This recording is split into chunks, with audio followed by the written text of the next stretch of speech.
Bendahara tidak kasih, pasti yang pinjam kan marah.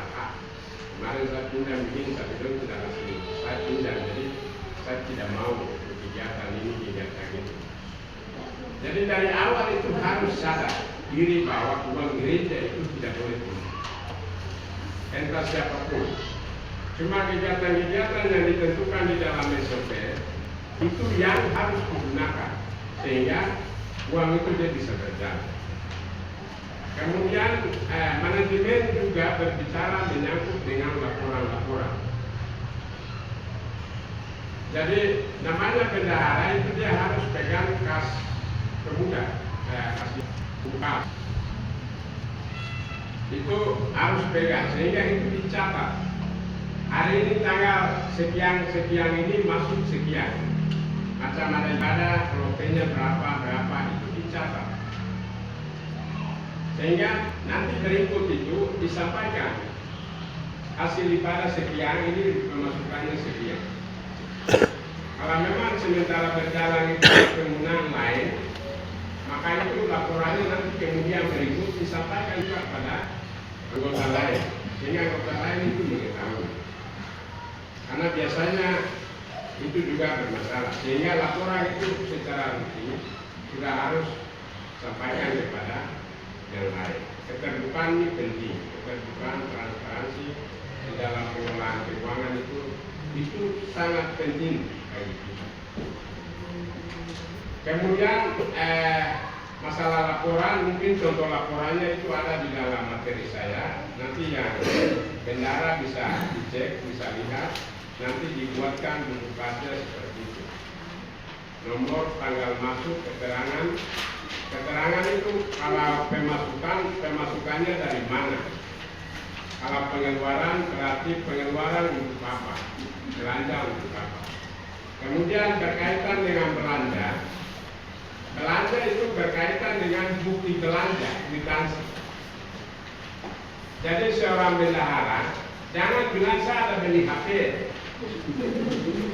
Ini HP ini harganya 1 juta. Bilang saja, saya bukannya itu. Tapi seorang bendahara harus menunjukkan kwitansinya. Kwitansinya, oh ini kwitansi dari toko mana? Oh ini dia bilang 1 juta. Oh di dalam bukti kwitansinya juga 1 juta. Berarti itu sudah pas. Itu contoh ya, ini contoh transparansi. Karena di dalam belanja itu berbicara menyangkut bukti belanja antara kwitansi nota.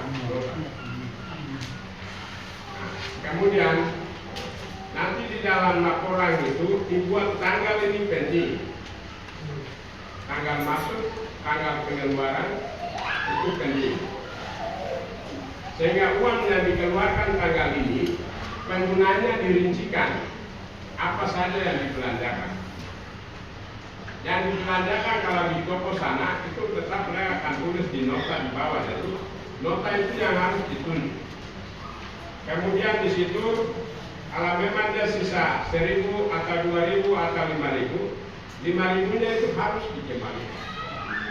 Kalau memang tidak ada uang bisa pakai ongkos jalan, ongkos ojek atau ongkos taksi, tapi ongkos taksi itu pun harus disampaikan.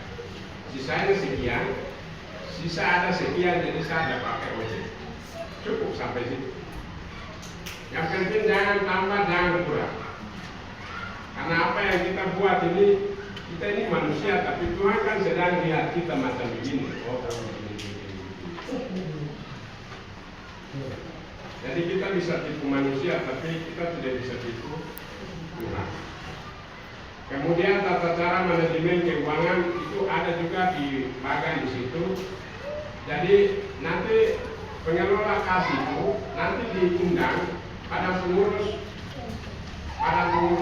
daerah duduk baru nanti bicara menyambut program-program strategi atau program-program prioritas, program utama. Macam sekarang semasa sebaik program utamanya apa? Program prioritasnya apa?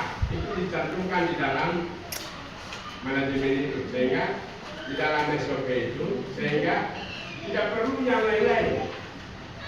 Kalau kita banyak program, kalau itu biasanya banyak yang gagal, kita tidak mampu jalankan.